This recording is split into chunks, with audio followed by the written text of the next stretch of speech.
जय मसीह की हालेलुया। प्रभु की स्तुति हो, उसकी महिमा हो। एक बार फिर हम आपका धन्यवाद करते हैं और वेलकम करते हैं कैलवरी पॉडकास्ट में। Welcome to Calvary podcast. Thank you for watching, thank you for joining. And सचमुच हम धन्यवादी हैं आपके कि आप हर सप्ताह जुड़ते हैं और इन वीडियोस को देखते हैं। हमारी आशा है कि इन वीडियो के द्वारा प्रभु आपको बहुत आशीष दे, बहुत बरकत दे। ये समय होता है कि हम प्रभु की आराधना करते हैं, उसके वचन में से सीखते हैं और ज़्यादा उसकी उपस्थिति में और ज़्यादा हम ग्रो करते हैं उसकी प्रेजेंस में। And we believe that through these videos that God would bless you in faith, that as we join that God would richly bless this place with his presence wherever you are, in whatever situation you are. Know that God is with you, he loves you. Hallelujah. जहां भी आप हैं, जिस भी परिस्थिति में हैं, इस बात को जानें कि परमेश्वर आपसे प्रेम करते हैं और परमेश्वर आपके साथ है। हालेलुया। आइए कुछ देर हम प्रभु की आराधना करें, उसको महिमा दें, क्योंकि वो आराधना स्तुति के योग्य परमेश्वर है, उसके जैसा और कोई नहीं है। हालेलुया।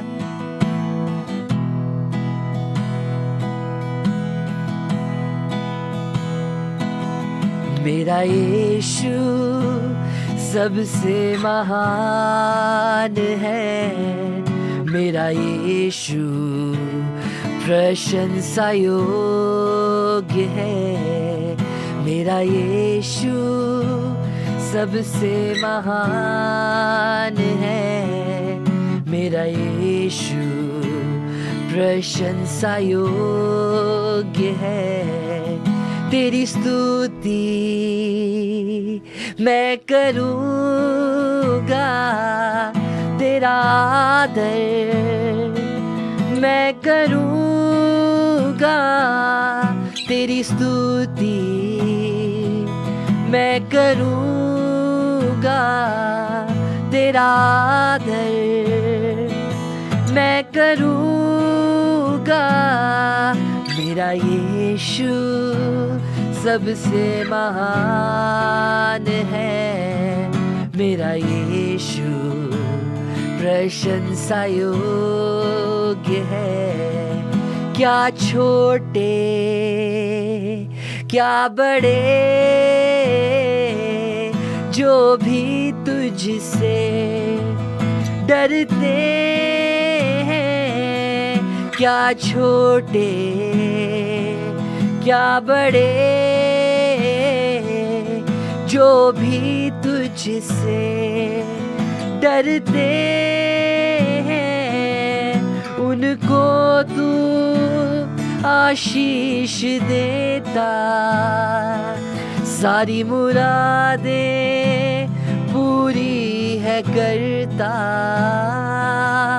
उनको तू आशीष देता, सारी मुरादें पूरी है करता।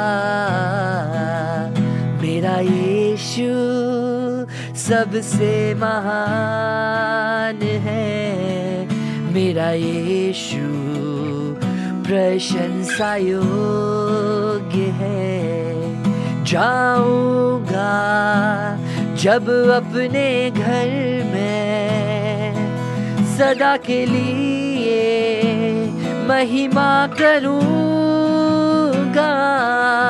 जाऊंगा जब अपने घर में, सदा के लिए महिमा करूंगा।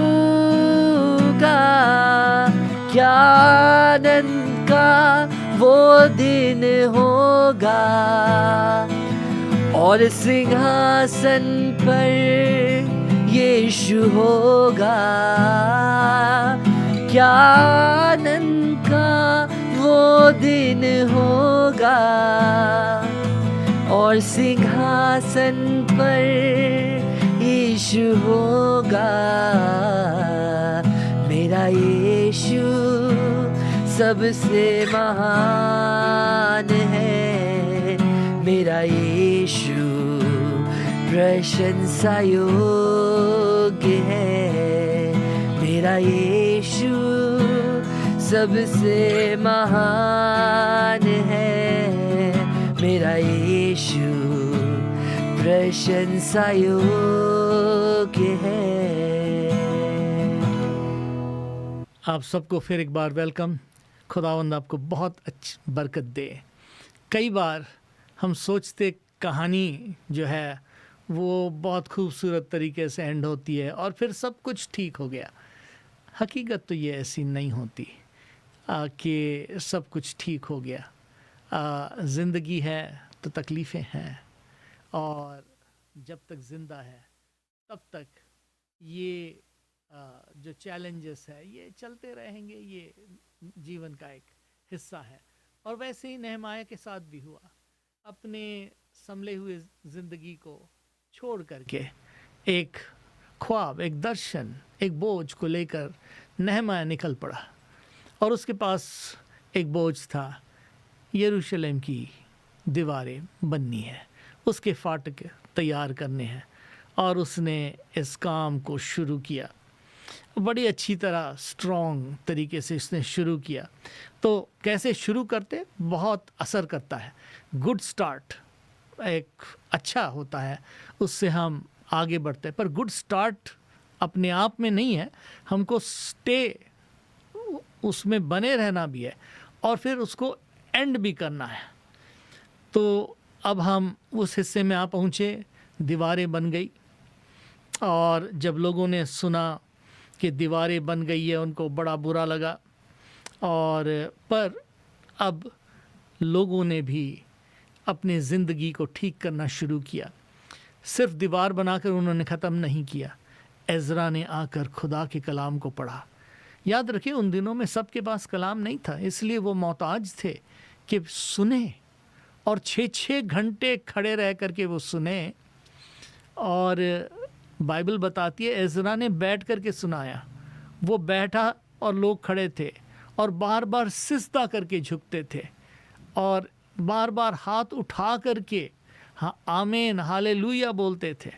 तो मैं सोचता हूँ एक जागृत ग्रुप था, एक ग्रुप था जो खुशी से कलाम को सुनते थे।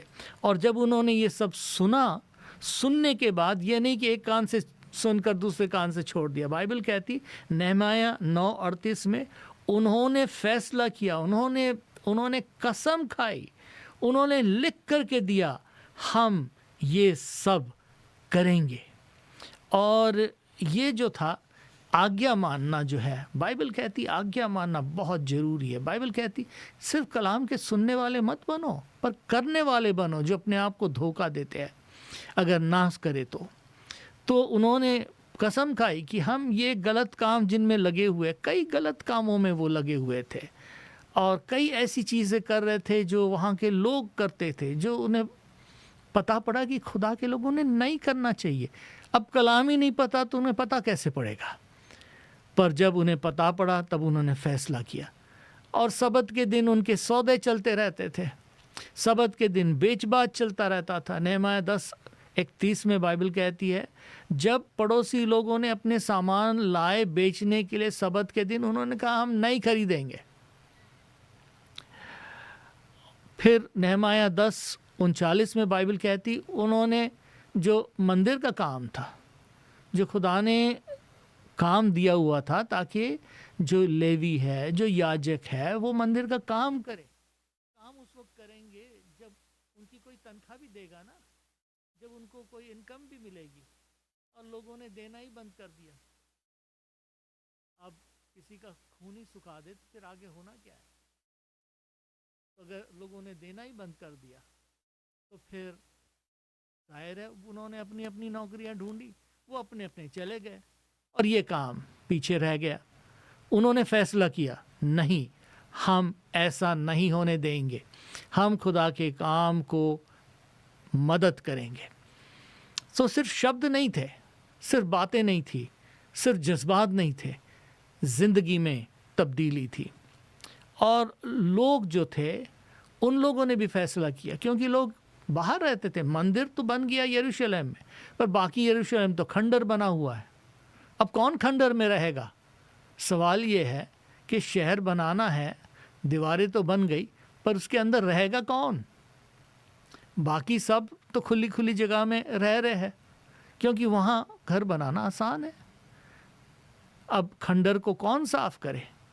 उन्होंने फैसला किया कि हर 10 में से 1 जना,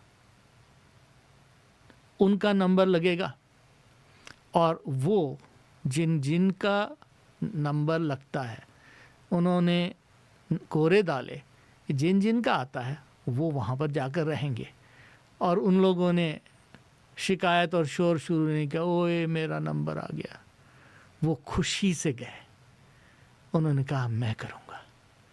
जब लोग खुशी से करते हैं, जब लोग कहते हैं मैं करूँगा, कितनी बड़ी खुशी होती है। उन्होंने फैसला किया, और कईयों के लिए वो त्याग था, अपना सब कुछ छोड़ना और नई जगह जाकर बसना, कूड़ा साफ करना, थोड़ा रास्ता बनाना, वहाँ पर घर बनाना, वहाँ पर रहने लगना। कहीं न कहीं किसी न किसी को शुरू करना पड़ता है, और एक बार जब शुरू हो जाता है तब धीरे धीरे होने लगता है। और लोगों ने उन लोगों की तारीफ़ की जिन लोगों ने फैसला किया कि हम यहाँ जाएंगे, रहेंगे और ये चीज़ करेंगे। तो काम जो है वो सिर्फ बिल्डिंग बनाना है नहीं है, लोगों को तैयार करना है। क्योंकि आखिर जगह जो है वो जगह अपने आप में किसी चीज़ के लिए नहीं है, जगह तो लोगों के लिए है। खुदा लोगों के लिए है, वो चाहता है लोग वहाँ पर रहे। यरूशलेम बिल्डिंग नहीं है, यरूशलेम लोग है, एक दर्शन है। ऊंची दीवारें क्या करेगी अगर उसके अंदर विश्वास योग्य लोग नहीं हैं? फिर उसके बाद हम 12वें अध्याय में जब आ जाते हैं, वो खुशी मनाते हैं। दीवार बन गई है, लोग तैयार हो गए, उन्होंने 2 तरफ से गाने बजाने वालों की जुलूस निकाली, जोर से खुदा की हमद और सिताइश की। लोग दूर दूर तक सुनने लगे। बाइबल कहती है, आओ हम अपने खुदावंद के लिए नाम को उठाए और उसकी महिमा करें। लोग जब वो सुनने लगे तब उन्हें पता पड़ा कि खुदा ने इनके लिए कैसे बड़े बड़े काम किए हैं। और उन्होंने उस दीवार के लिए जिसके लिए उन्होंने कहा था लोमड़ी भी चलेगी जो टूट जाएगी, उस पे 2 बड़े बड़े जुलूस निकाले और एक बड़ी खुशी का जश्न हुआ। उस डेडिकेशन में उन्होंने याजकों को बुलाया, उन्होंने जो गाने बजाने वाले थे उनको बुलाया, उन्होंने संगीतकार को बुलाए। और नहमाया 12:27 में हम देखते हैं कि वो खुशी के साथ जश्न मनाने लगे, और वो जश्न सब लोग सुनने लगे। और जब उन्होंने देखा कि यरूशलेम में खुशी मन रही है, दूर दूर तक लोगों ने इसको देखा और समझा। प्रिय भाई, प्रिय बहन, यरूशलेम शांति का शहर है। यरूशलेम एक दर्शन है। यरूशलेम आपका और मेरा दिल है, जहाँ पर खुदा अपनी खुशी को लेकर आना चाहता है। इन टूटी हुई दीवारों को, इन जले हुए फाटकों को वापस बनाकर, इस मंदिर को वापस बनाकर, इस शहर को वापस बनाकर खुदावंद आपकी और मेरी ज़िंदगी में अपनी खुशी लेकर के आना चाहता। क्योंकि यरूशलेम एक चित्र है। यरूशलेम का मतलब शांति का शहर, द सिटी ऑफ पीस। आज देखे तो ऐसे लगता उस शहर में शांति नहीं है, क्योंकि शांति का शहजादा जब आएगा शांति लेकर के आएगा। तो इबादत बहुत खूबसूरत तरीके से हुई, बहुत अच्छी तरह हुआ। और फिर उसके बाद जो खुशी थी उसका एहसार हुआ। फिर क्या होता है? अब थोड़ा सा चेंज होता है। अब नहमाया जो है वो वापस फारस को जाता है। कुछ वक्त के लिए वो फारस चला जाता है, और जब कुछ साल बाद वो वापस आता, वो सब बातें, वो यादें, वो जज्बातें, वो कस्में, वो सब अब धीरे धीरे धीरे धीरे ख़त्म हो जाते हैं। कई बार चेंज जो है, बदलावट है, एकदम नहीं होता, धीरे धीरे होता है। कभी यहाँ थोड़ा, कभी यहाँ थोड़ा, कभी यहाँ थोड़ा, करते करते पता ही नहीं पड़ता कि हम कितने सरक गए हैं। एफेसस की कलीसिया को खुदावन यीशु याद दिलाते हैं, तू कहाँ से गिरा, याद कर तू कहाँ से गिरा। और इन लोगों के भी यही हाल थे। जब नेहमाया वापस आता है, वो देखता है मंदिर का दुरुपयोग हो रहा है। वहाँ पर उन्होंने तोबाया को एक कमरा दे करके रखा है। ये तोबाया कोई याजक भी नहीं है, सिर्फ रिश्तेदार है, उसको एक ऑफिस दिया रखा है। और नेहमाया को गुस्सा आता है ये सब देख करके। एक वक्त है गुस्सा करने का। उसने उठाकर उसके सारे सामान बाहर फेंक दिए। आप सोचिए, तोबाया आया होगा, देखा होगा मेरा सामान सारा बाहर फेंका हुआ।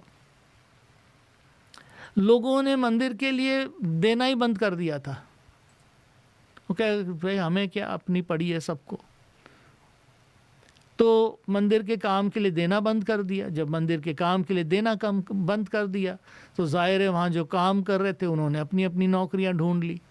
और इस तरीके से जो काम खुदा का होना था, जो काम खुदा ने एक मुकर्रर किया था कि ये इस तरीके से इज़राइल चलेगा, इस तरीके से खुदा का काम चलेगा, तो ये खुदा ने खास अपने लोगों के लिए एक तरीका बनाया हुआ था कि ये लोग इस तरीके से चलेंगे। प्रभु ने चुना था इन लोगों को, और एक वजह थी चुनने की कि प्रभु इनके द्वारा अपनी विश्वास योग्यता बताना चाहता था। क्योंकि इज़राइल के द्वारा, अब्राहम के द्वारा प्रभु ने हमें यीशु मसीह तक लाना था, जो सारे मानव जाति और सारे इतिहास का एकमात्र केंद्र है, जिसमें खुद परमेश्वर मनुष्य बनकर हमारा सच्चा नेहमाया, हमारा सच्चा शांति लाने वाला, हमारा सच्चा तसल्ली देने वाला प्रभु यीशु मसीह इस दुनिया में आते हैं। और ये सारा पुराना नियम जो है वो एक बात की तरफ इशारा कर रहा है, ये मसीहा है, यही दुनिया का तारनहारा है, यही दुनिया का नजात दहिंदा है, और उसकी तरफ अपनी आंखें करो। तो नेहमाया जब वापस आता है, उसने देखा कि जो लेवी लोग हैं उनको भी उनका हिस्सा मिला ही नहीं है, उनको तनख्वाह ही नहीं मिली कब की। और उसने उस चीज़ को ठीक किया। उसने कहा कि भाई ये बात बिल्कुल गलत है, ये नहीं होना चाहिए। फिर उन लोगों ने सबत भी मनाना बंद कर दिया था। यहूदियों के लिए सबत मनाना ज़रूरी था कि सबत को उन्हें आराम करना है, सबत को उन्होंने कामकाज नहीं करना है। पर लोग अपने माल ला करके बेच रहे थे, सबत के दिन वो अलग अलग काम कर रहे थे। चल पड़ा, वो कर रहे हैं तो वो भी कर रहे हैं, वो कर रहे हैं तो वो भी कर रहे हैं। तो उन्होंने खुदा की बातों को एकदम नज़रअंदाज कर दिया। उन्होंने अपनी तरीके छोड़ दिए, अपनी बोलियां बोलना बंद कर दिया, और ऐसे कई बातों में उन्होंने समझौता करने लगे। तो नेहमाया ने सब कुछ देखा कि लोग किस तरीके से फिसल गए, और बहुत टाइम नहीं लगा इसके लिए। ज़िंदगी में कुछ ही साल लगते जब हम धीरे धीरे कहीं से कहीं, कहीं से कहीं सरकते चले जाते हैं। और नेहमाया ने उनको डांटा, नेहमाया ने उनको करेक्ट किया। यहाँ पर हम क्या सीखते हैं? हम ये सीखते हैं कि आत्मिक उन्नति अपने आप में चलती नहीं रहती। ये नहीं अभी चला दिया है तो भी चल पड़ी तो चलती रहेगी। उसको संभालना पड़ता, उसको ठीक से रखना पड़ता है, उसको प्रोटेक्ट करना पड़ता है ताकि वो समाप्त ना हो। इस चीज़ को कभी ना सोचे कि अगर हमारी रूहानी ज़िंदगी शुरू हो गई है तो अभी बस चलती रहेगी। उसको हमें संभाले रखना। इसलिए बाइबल 4 बातें बताती है कि हमें संगति, वचन, प्रार्थना, गवाही, इन चीज़ों को जारी रखना है और इन चीज़ों को प्रोटेक्ट करना है। कभी कभी ये हो जाता कि हम सोचते चले एक बार नहीं गए तो क्या होता, ठीक है अगली बार चले जाएंगे, आज दुआ नहीं की तो क्या होता, ठीक है कल कर लेंगे, आज कलाम नहीं पढ़ा क्या, ठीक है कल पढ़ लेंगे। हाँ, एक दिन आप नहीं पढ़ेंगे, आपको पता पड़ेगा। 2 दिन नहीं पढ़ेंगे, हो सकता आपके आजू बाजू वालों को पता पड़ेगा। 4-5 दिन नहीं पढ़ेंगे, पता पड़ेगा कि और भी लोगों को कुछ फ़र्क लग रहा है। हफ्ते 2 हफ्ते ना करे, दुनिया को पता पड़ जाएगा। उसकी वजह क्या है? वजह ये है कि ये फ़र्क धीरे धीरे पड़ने लगता है।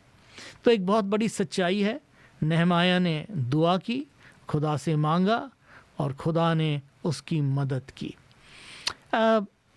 ये नहीं कि इस पुस्तक को हम कहेंगे इस पुस्तक का अंत जो है बिल्कुल परफेक्ट हो गया, फिर बाद में सब लोग ठीक हो गए।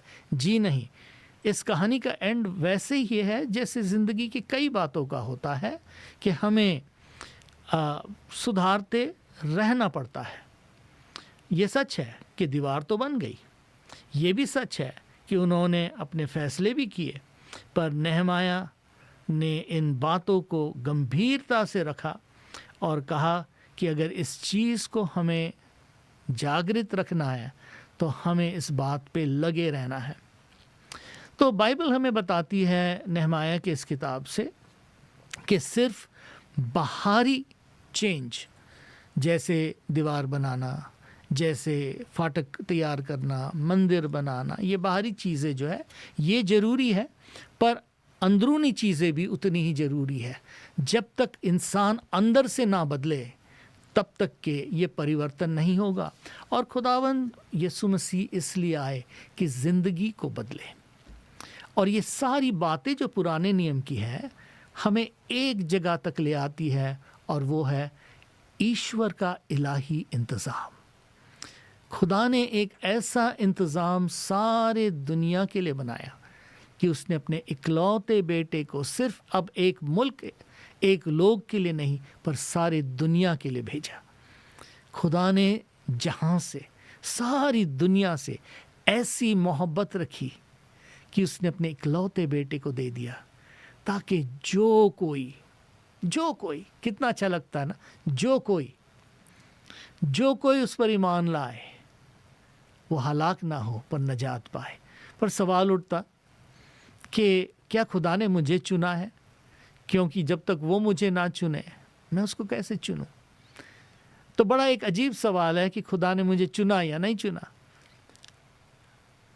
और बाइबल कई बार, जैसे पुराने नियम में भी जब खुदा ने इज़राइल को चुना तो जाहिर है कि दूसरों को तो नहीं चुना था, मोआबी को तो नहीं चुना था, पर एक मोआबी स्त्री है जिसका नाम रूत है, और उसको ब्याह में वो होकर के आती है, और उसको अब वो, क्योंकि कौम से तो इज़राइली नहीं है, पर उसने खुदा के लोग को कबूल किया।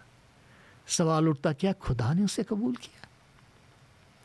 अगर आप बाइबल को पढ़े, वो दाऊद की नानी और वो यीशु के वंशावली में उसका नाम जिक्र है।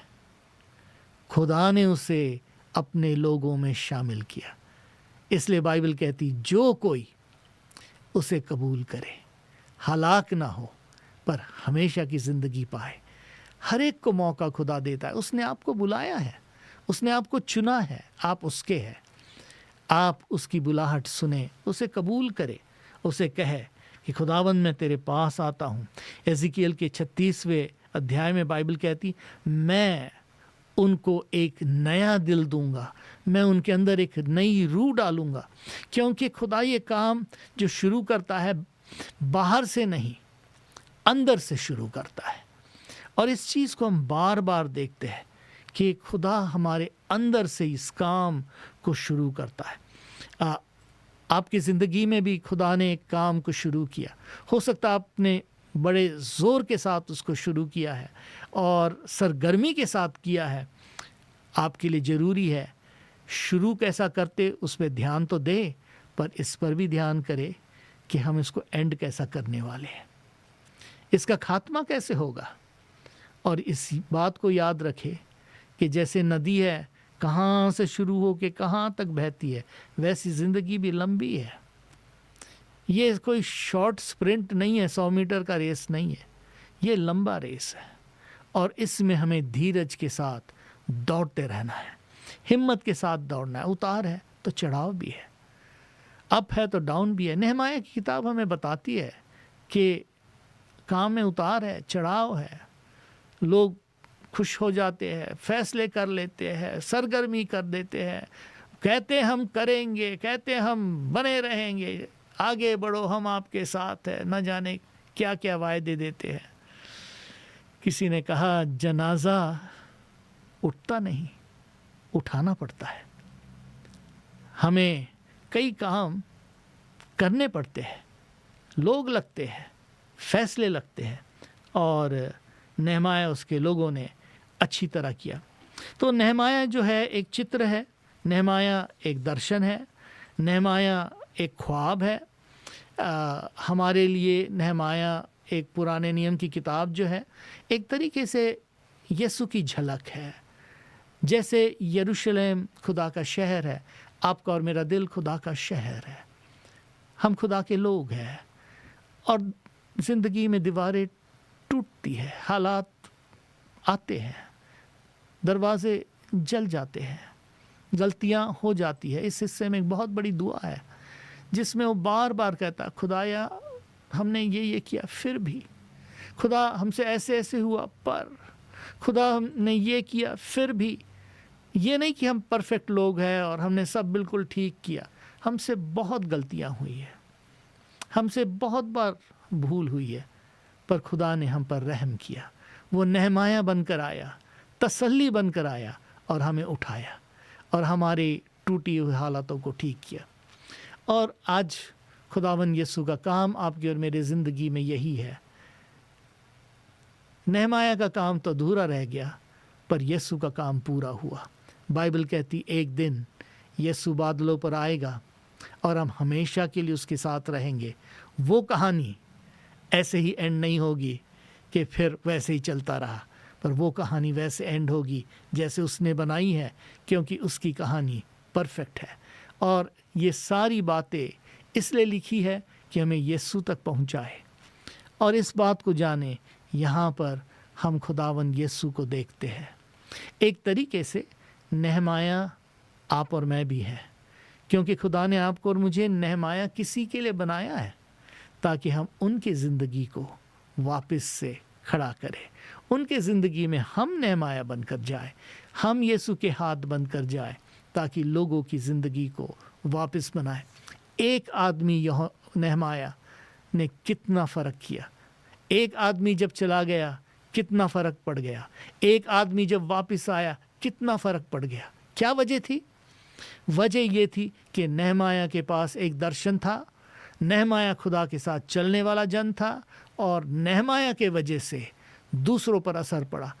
कभी भी इस बात को ना सोचे और नज़रअंदाज करे कि आप असरदायक है, आप किसी के ज़िंदगी के लिए फ़र्क पैदा करने वाले लोग हैं।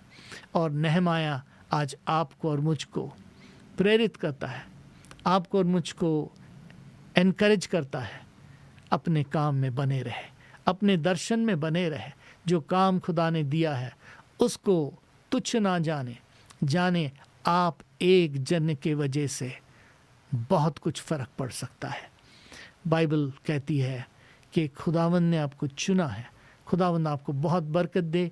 इस छोटी सी किताब नेहमाया से खुदा हम सबको बरकत दे।